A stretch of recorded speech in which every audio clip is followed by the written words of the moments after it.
కాంగ్రెస్ సర్కారు పాలనలో ఐటీ రంగం దారుణంగా పడిపోయిందన్నారు బీఆర్ఎస్ వర్కింగ్ ప్రెసిడెంట్ కేటీఆర్.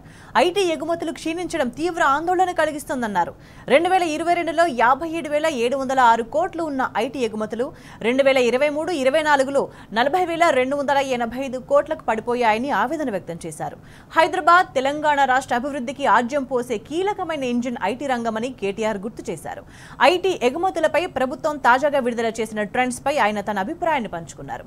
గత 6-7 సంవత్సరాలుగా ఐటీ ఉద్యోగాల కల్పనలో, ఐటీ ఎగుమతుల్లో తమ ప్రభుత్వం ఎదుగుదల సాధించిందని గుర్తు చేశారు.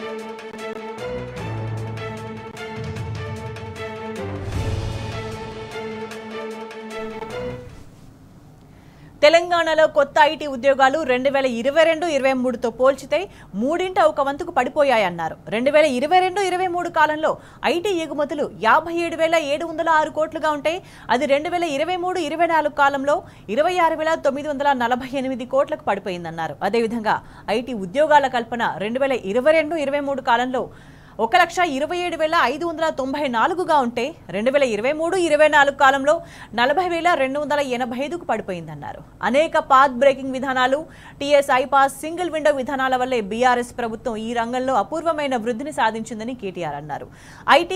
ఐటీఎస్ రంగానికి కాంగ్రెస్ ప్రభుత్వం ప్రాధాన్యత ఇస్తూ పాలసీలను కొనసాగించాలని కోరారు కేటీఆర్. అందులో భాగంగా ఇప్పటికే ఉన్న పెట్టుబడిదారులకు మద్దతు ఇవ్వడంతో పాటు కొత్త పెట్టుబడులను ఆకర్షిస్తూ యువ పారిశ్రామికవేత్తలు, స్టార్టప్లకు అన్ని విధాలుగా మద్దతు ఇవ్వాలన్నారు. Infrastructure upgrade, law and order IT రంగం వృద్ధి సాధించడంలో ముఖ్యమైన పాత్ర పోషిస్తాయని కేటీఆర్ అన్నారు. ఈ రెండు రంగాలపై కాంగ్రెస్ ప్రభుత్వం దృష్టి సారించాల్సిన అవసరం ఉందని సూచించారు. కాంగ్రెస్ అధికారంలోకి వచ్చినప్పటి నుంచి ఈ రెండు రంగాలు వెనక్కు తగ్గినట్టు కనిపిస్తున్నాయని అన్నారు కేటీఆర్.